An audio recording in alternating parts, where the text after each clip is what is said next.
Okay. So in the last class, yesterday we discussed about romantic period, its characteristics. Okay. So some basic characteristics are like love, beauty, imagination, emotion, emotive language. Then love with nature or glorification of nature. So these are various salient features of romantic period.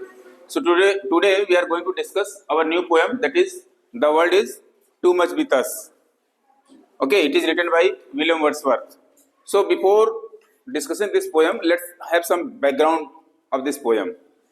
In the last class I discussed that Wordsworth belongs to romantic period, and he started basically, okay, he is called as father of romantic period because he started with one book, that is the Lyrical Ballads. That book contains 23 chapters basically. Each chapter is very long poem. So it started with the help of st Coleridge, कल हमने बताया था. Okay, st Coleridge, yeah, Samuel Taylor Coleridge. Okay, he is also a great writer. इनकी एक book है the rhyme of ancient Mariner. ठीक है, वो बहुत अच्छी बुक है, कभी पढ़िएगा मिलेगा तो. So let's have some background knowledge of William Wordsworth. Okay, so he was a British poet born on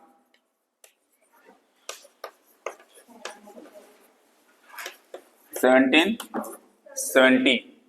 Okay, then died on कितना 23rd अप्रैल है 1850. ओके, 80 इयर्स उनकी लाइफ थी. इनके father John Wordsworth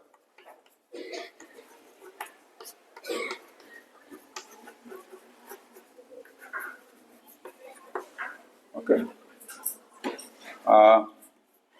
basically he was dealing some court papers, जो court papers वगैरह होते थे, ठीक है, उसके बिजनेस करते थे. And he was doing a job under Earl of Luther करके है, ठीक है. Basically he was clerk, lawyer कह सकते हैं इसको, क्लर्क से जब बेहतर होगा. जो एक अर्ल थे, earl of Luther, L capital है, THER, ठीक है. इनके जो लीगल पेपर्स या लीगल डॉक्यूमेंट होते थे उसको डील करते थे ये, ठीक है. So he was earning good money, उनको ठीक ठाक मिल रही थी. इनकी जो मदर थी एन, पूरा नाम क्या है, हाँ Cookson, Ann Cookson. Okay, Ann Cookson नाम है. ये उनकी मदर थी जो हाउस वाइफ थी. So he was basically doing legal works, और ये हाउस वाइफ थी, house wife. He lost his mother when he was at 7. Okay, इनके मदर की डेथ हो जाती है, lost his mother at the age of 7 years. Then lost father at the age of 13 years. Okay, family ठीक ठाक थी, पैसे थे. He was belonging to a good family. So when her mother died at the age of 7, then when his father died at the age of 7 and mother at the age of 30, his mother died at the age of 7 and father died at the age of 13. Okay, now what happens? He became like orphan. So his grand uncle sent him to a school for education that was meant for orphan. Sent to orphan school. That school name is Grammar School. Grammar school. Okay, lock seat या hoc seat कुछ करके जगह था, वहां पे थे.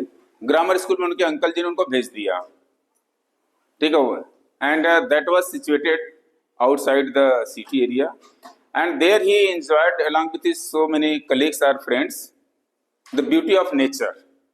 He remained for many years, and after that he went to his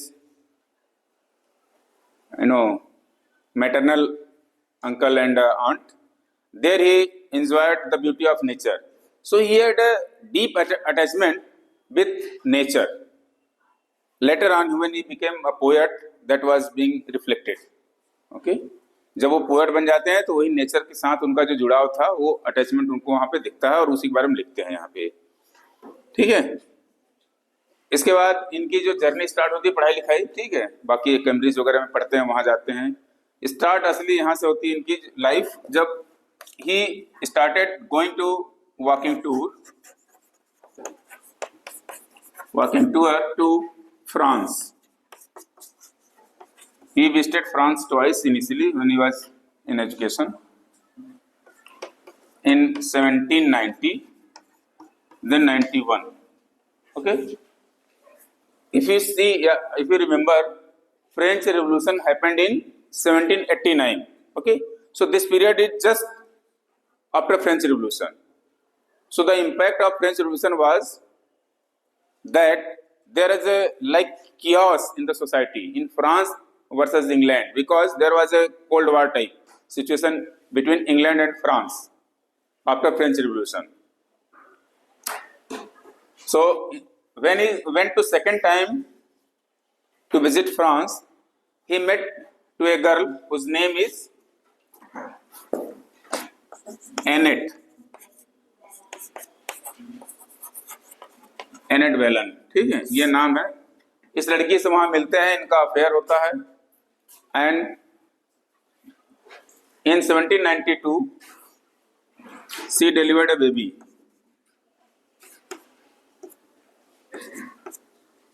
ठीक है, 1792 में उनको उन दोनों का एक बच्चा होता है, हालांकि वो मैरिज नहीं करते हैं, ध्यान रखिएगा, ठीक है, ये उनका अफेयर था।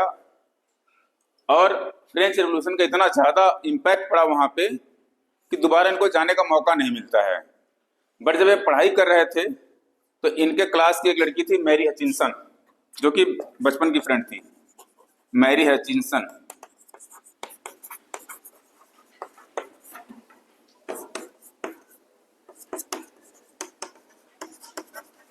ओके, इससे इनकी शादी होती है, मैरी हचिंसन से, और शादी होती है, एग्जैक्ट ईयर मुझे नहीं है, शायद 1801 है शायद, एक बार इस डेट को देख लीजिए, 1801 है, ठीक है। मैरी हचिंसन की शादी होती है, और मजे की बात ये कि जब ये पढ़ाई कर रहे थे तो ये अपनी सिस्टर से मिलते हैं। इनकी सिस्टर का नाम है Dorothy Wordsworth. Okay, Dorothy Wordsworth sister इनकी है, डोरोथी वर्ड्सवर्थ,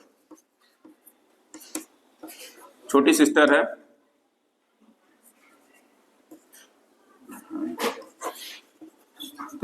डोरोथी वर्ड्सवर्थ छोटी सिस्टर है, जिसके साथ इनका बहुत ज्यादा क्लोज फ्रेंडशिप रहता है, और पूरे लाइफ वो इनकी केयर करती है, और वो भी राइटर होती हैं, ठीक है। She supported a lot in writing, and later on she published posthumously his great book that is Preface to Lyrical Ballads।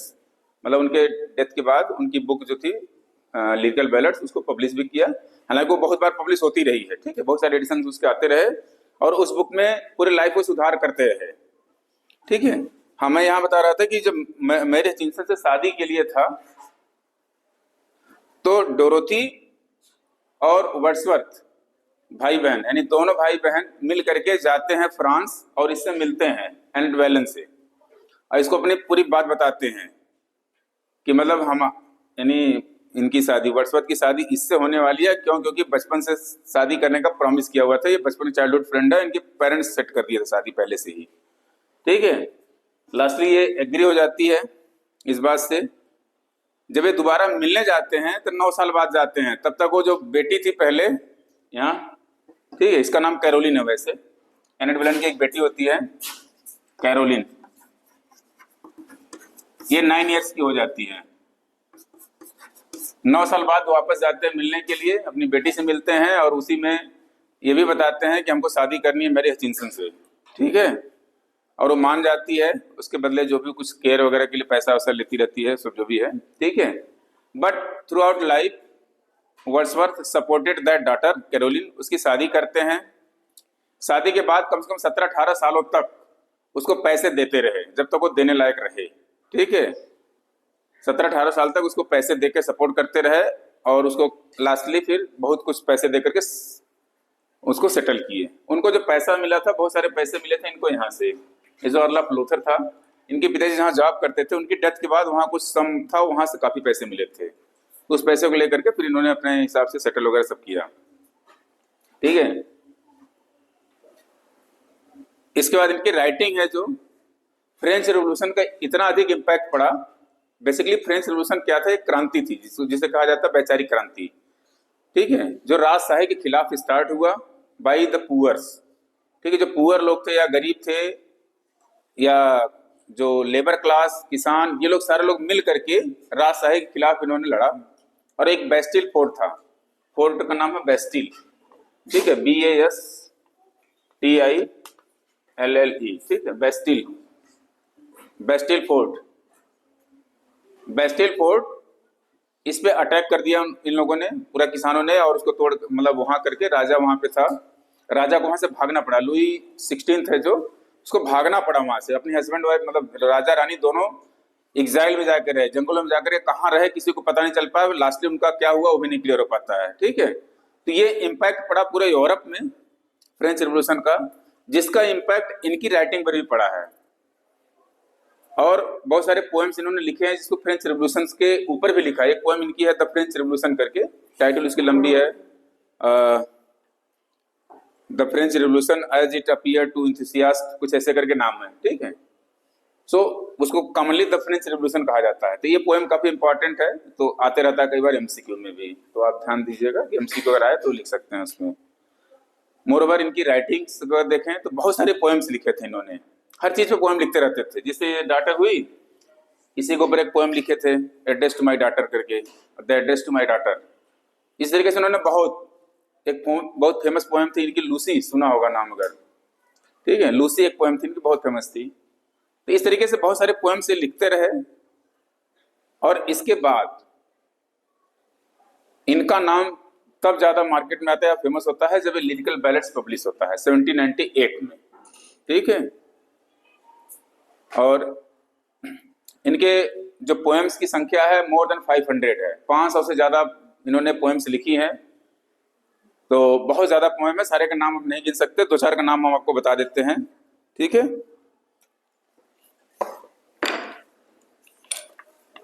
एक और नाम आता है इनके पोएम में, वो लिख लीजिए, एन टाइसन करके, एनी टाइसन।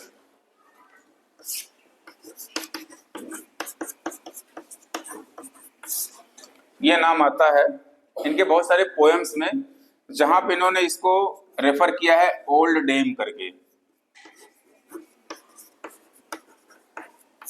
ठीक है।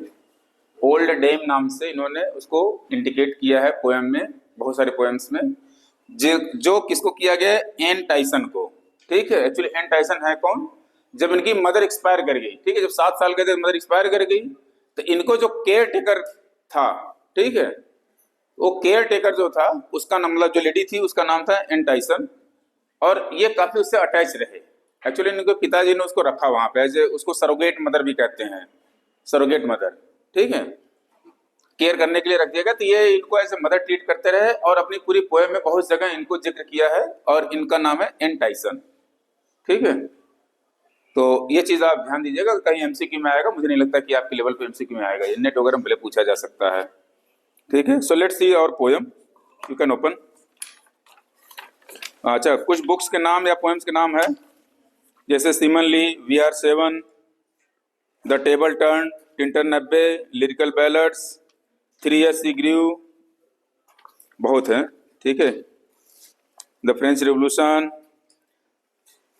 The world is too much with us. So let's see our poem, the world is too much with us, okay. Just you can open it, है सबके पास? मोबाइल वगैरह में देख लीजिए, खोल लीजिए, नहीं है तो ओके। अच्छा, the world is too much with अस, इसका बैकग्राउंड क्या है?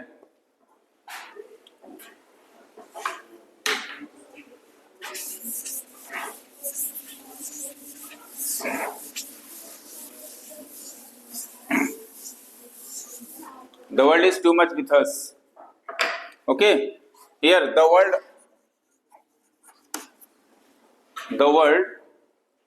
word world refers to materialism. Okay, materialistic चीजें जो थी उसको लेकर के रेफर कर रहा है। और ये materialism क्या है? Attachment with the worldly things. Okay, attachment with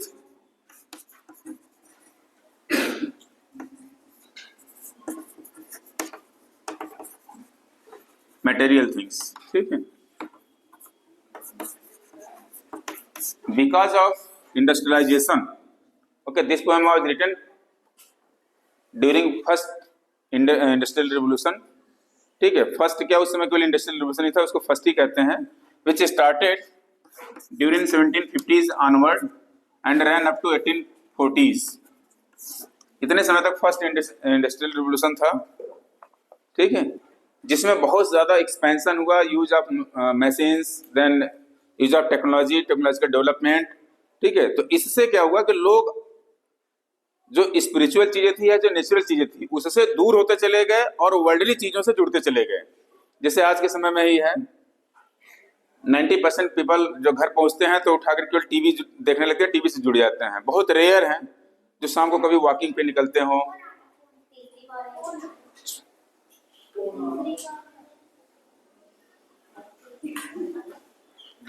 okay, so the world is too much with us. यहाँ पे मेटेरियलिस्टिक गेन है जो, या people are more attached to material things and they are getting disconnected to nature or natural pleasures, ठीक है। जो प्रकृति ने दिया है, जो पेड़ पौधे, फूल, जंगल, झाड़ी जो भी है, इन चीजों में जो खुशियां मिलती थी उससे दूर होते चले गए और वर्ल्डली चीजों में जुड़ते चले गए। ये इसका है। तो यहाँ पे राइटर इस चीजों को देख करके बड़ा एंजाइटी फील कर रहा है। Writer is feeling anxiety on the life of people who are disconnected themselves और who have disconnected themselves with nature और द ब्लेसिंग्स ऑफ नेचर। जो नेचर ने दिया है उससे दूर होते चले गए और लोग वर्ल्डली लाइफ को ज्यादा जीने लगे। तो इसी चीज को थीम बना करके पोएम लिखा हुआ है। The world is too much with us. Too word कब यूज किया जाता है? TOO। इट मीन्स हाँ, वेरी मच, और वो भी आवश्यकता से बहुत ज्यादा, तब टू का प्रयोग किया जाता है, ठीक है। ये TOO, too. So the world is too much with us, मतलब अपने को भी इंक्लूड कर रहे हैं कि ये जो वर्ल्डली थिंग्स है, जो मटेरियल चीजें हैं, ये बहुत ज्यादा हो चुकी है अब हमारी तरफ जो है, या हम सबके चारों तरफ। अब यहां से पोएम स्टार्ट होता है। So you can open this. The world is too much with us, late and soon, getting and spending, we lay waste our powers, little we see in nature that is ours, we have given our hearts away a sordid wound। Basically ये poem एक sonnet है, ठीक है, sonnet है, this is sonnet basically. Okay, हम बाद में पूछेंगे कौन सा सोनेट है। हाँ, ओके, गुड। इटालियन सोनेट है, पेट्रार्कन सोनेट है। अगर आप इसको देखेंगे तो इसका राइमिंग स्कीम क्या है? हाँ,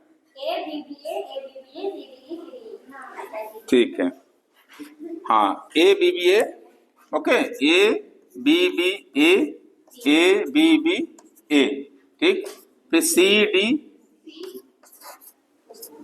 इसमें देखो CD के बाद C भी आता है, E भी आता है, ठीक है, या सेम CD भी हो सकता है। लास्ट के 6 लाइन को बहुत क्लियर नहीं रहता है, कई बार तीनों अलग अलग होते हैं, कई बार उसमें रिपीटेशन भी होती है, ठीक है। So this is Petrarchan sonnet basically. जो लोग सोनेट वाले क्लास देखे होंगे ठीक से, उसमें अच्छे से बताया था मैंने सोनेट की सारी categories. Okay, so let's see. The world is too much with us, late and soon. यहाँ पे लेट का मतलब है पास्ट समय से, ठीक है। अब इन्होंने poem, this poem was publish in 1802, 1802, ठीक। और इंडस्ट्रियल या इंडस्ट्रियलाइजेशन हो गया है 1750 जानवर्ड स्टार्ट हो गया है। यानी पिछले 40-50 सालों का जो इतिहास रहा है उसमें बहुत ज्यादा मेटेरियलिज्म बढ़ा। तो इस चीज को लिख रहे हैं लेट एंड सून, मतलब आने वाले समय में, means is talking about past as well as future, ठीक है। Basically he is feeling that people are more disconnected to nature. He says the world is too much with us, late and soon, getting and spending, ठीक है। The people are more involve in getting and spending. Getting मतलब है earning money and spending that one, okay. इनका मानना है कि हम जो अर्न कर रहे हैं, किस लिए अर्न कर रहे हैं? खर्च करने के लिए। खर्च करके हमें क्या मिलता है? सेटिस्फैक्शन या प्लेजर, बेसिकली, ठीक है। जो प्लेजर हमें खुशी मिलती है कि हाँ हमारे घर में टीवी हो, हमारे घर में ये हो, हमारे घर में वो, बेसिकली उसके पीछे देखें यूजेस है, ठीक है, लेकिन एक खुशी भी मिलती है, ठीक है। तो बहुत सारी ऐसी चीजें जिसकी जरूरत ज्यादा नहीं होती फिर भी हम खरीद लेते हैं खुशी के लिए केवल, ठीक है। इसी को लिख रहे हैं getting and spending means we are more connected to worldly things in the past as well as he feels that people will be more connected in future too in earning and spending. We lay our waste powers. उनको ऐसा लगता है कि दिन रात भाग दौड़ करके केवल पैसा कमाएं और फिर इसको खर्च करें। इन समय we are wasting our powers. Little we see in nature that is ours. अब देखो यहाँ पे इनको एक एंग्जाइटी है या एक तरह से अफसोस फील हो रहा है लोगों की लाइफ पे, little we see in nature, कि हम प्रकृति में या जो नेचर है उसमें बहुत कम चीजें देख पा रहे हैं या देख रहे हैं। That is ours, we have given our hearts away a sordid boon. Sordid boon, यहाँ पे सार्डिन मतलब है, बून मीन्स क्या होता है? बून हिंदी में कहते हैं वरदान, ठीक है, वरदान। सार्डिड मीन मतलब अनप्लेजेंट। अब देखो यहाँ पे ऑक्सीमोरॉन का यूज है, ठीक है। बून होता है जो वरदान है वो फायदे के लिए कहा जाता है, और जो सार्डिड है वो अनप्लेजेंट है या डिप्रेसिंग, ओके। सो जो ये वर्डलीनेस बढ़ता जा रहा है, और whatever you can say the material things are surrounded us, have surrounded us, that becomes like a sordid boon, means it is useful but it is also displeasing because we are more involved in material things. Now आगे क्यों हो रहा है? इनको लग रहा है कैसे? देखो, this sea that bears her bosom to the moon, the winds that will be howling at all hours and are upgathered now like sleeping flowers, for this, for everything we are out of tune. इनको ऐसा लग रहा है because he feels more pleasure in nature. The sea, देखो sea में yes capital लिखा है, ठीक है। सी को यहाँ पे पर्सनिफाई किया गया है, यानी समुद्र को एक यहाँ से यहाँ पे एक इंसान के रूप में देखा जा रहा है, ठीक है, या उसको ऐसे अब गॉड कहते हैं वैसे तो ज्यादातर, ठीक है, sea God. So this sea that bears her bosom to the moon, ठीक है। सी को यहाँ पे एक फीमेल के रूप में देखा गया है। ये माना जाता है ग्रीक मिथोलॉजी में कि जो समुद्र है ये जब फुल मून टाइम आता है उस समय ये काफी ऐसे ऊंचा उठता है और ये पहाड़ियों के पास जाकर के सो जाता है, ऐसा इनका मानना है ग्रीक मिथोलॉजी में, कि जो समुद्र का देवता है या समुद्र का निम्फ बेसिकली इसको कहते हैं वहां पे, सी निम्फ, ठीक है, मतलब एंजल टाइप, ठीक है, देवता जो भी कहिए आप उसको, सी निम्फ और सी गॉड। अब राइटर को लग रहा है कि जो समुद्र है ये इसका जो प्लेजर है, बेसिकली ये दिखाने की कोशिश कर रहे हैं एक इमेजरी लेकर के, कि अगर हम बहुत ध्यान से देखें तो समुद्र में भी हमें एक ब्यूटी दिखाई देती है, ठीक है। अब वैसे निम्फ तो किसी को दिखाई देगा नहीं, लेकिन एक इमेजिनेशन इनका, कि अगर आप समुद्र के पास जाइए, बैठिए, बहुत देर तक उसको देखते रहिए तो आपको वहां एक प्लेजर फील होता है। इस चीज को कन्वे करना चाहते हैं। आगे क्या कह रहे हैं? The winds that will be हाउलिंग at all hours, जो हवाएं थी, जो हवाएं सुरीली इनको लगती थी, अब वो हवा में क्या हो रहा है? हाउलिंग, हाँ, एक शोर सुनाई दे रहा है, हाउलिंग सुनाई दे रही है, ठीक है। हाउलिंग क्या होता है? अनप्लीजेंट नॉइज, ठीक है, unpleasant noise. So he feels now people are more materialistic, that's why people are not able to listen the sweet melodies of winds, or they are not able to realize the natural beauty of sea.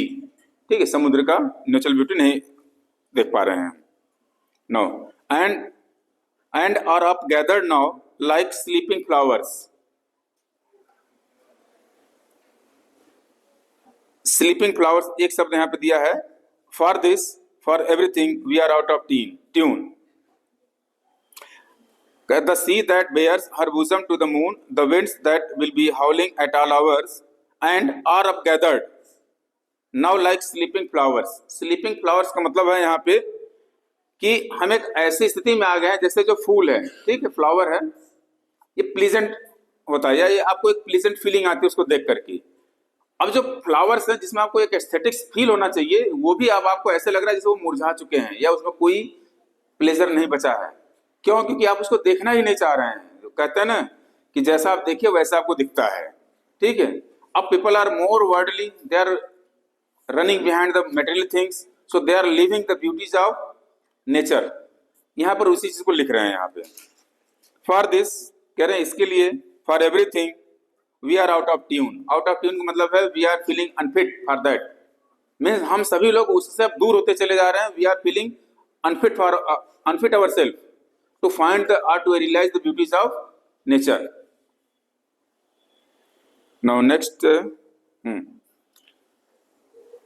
it moves us not, great God, I would rather be a pagan suckled in a creed outward, so might I, standing on this pleasantly, having glimpses that would make me less forlorn, have sight of Proteus rising from the sea, or hear old Triton blow his wreathed horn.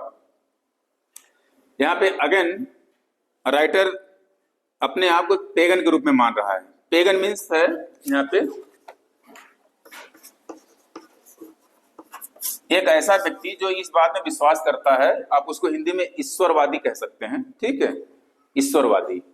Who believes that everything is ruled by God और everything is made by God. ठीक है, तो ऐसे व्यक्ति को ये विश्वास करते हैं, इनका मानना है he feels himself like a pagan. Pagan मतलब है a person who believes that everything is ruled by God. Okay, जो भी नेचुरल ब्यूटीज है, नेचुरल चीजें हैं, इस दुनिया की जितनी चीजें हैं नेचुरल चीजें, वो ईश्वर के द्वारा दी हुई हैं. इस चीज में जो विश्वास करते हैं उसको पेगन कहते हैं. ठीक है, जिसको हिंदी में कहते हैं प्रकृति पूजक. हाँ, प्रकृति पूजक कहते हैं उसको, पेगन को. ठीक है, प्रकृति पूजक.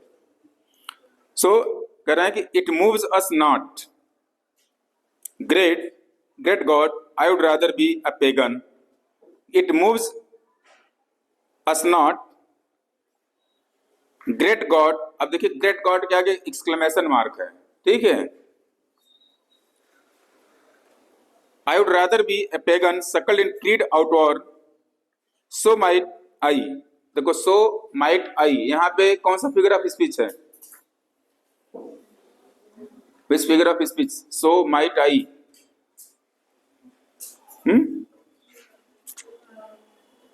इन्वर्जन है. माइट के बाद आई कैसे लगेगा बताओ? आई माइट लगेगा ना. सो आई माइट आगे करके सेंटेंस होना चाहिए. ठीक है, सो यहाँ पे इन्वर्जन है.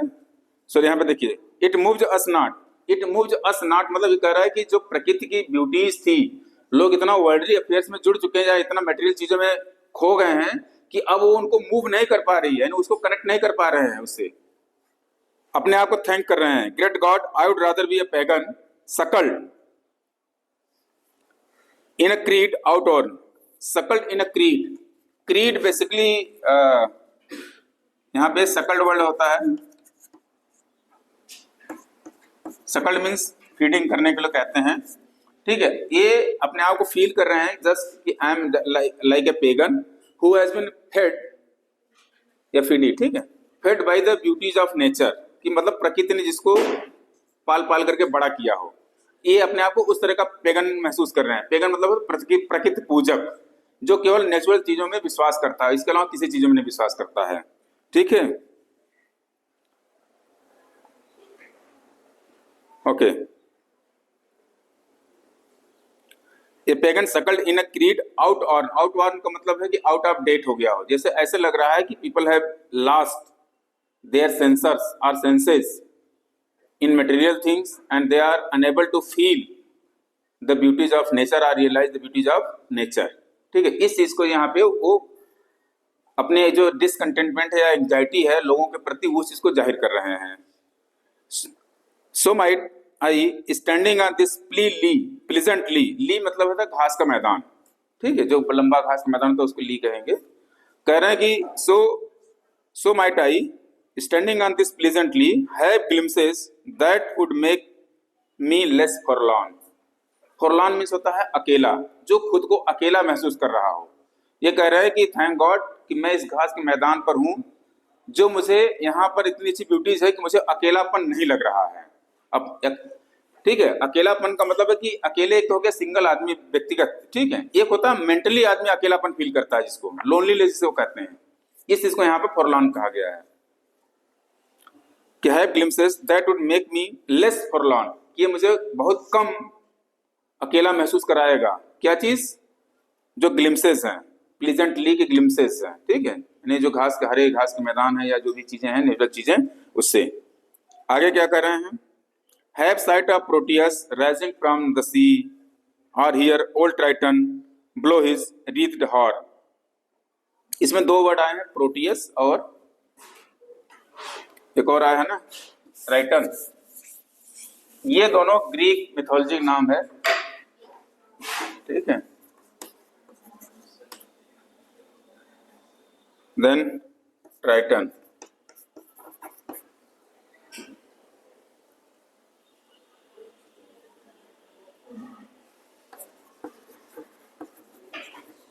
ये सी गॉड है, ठीक है।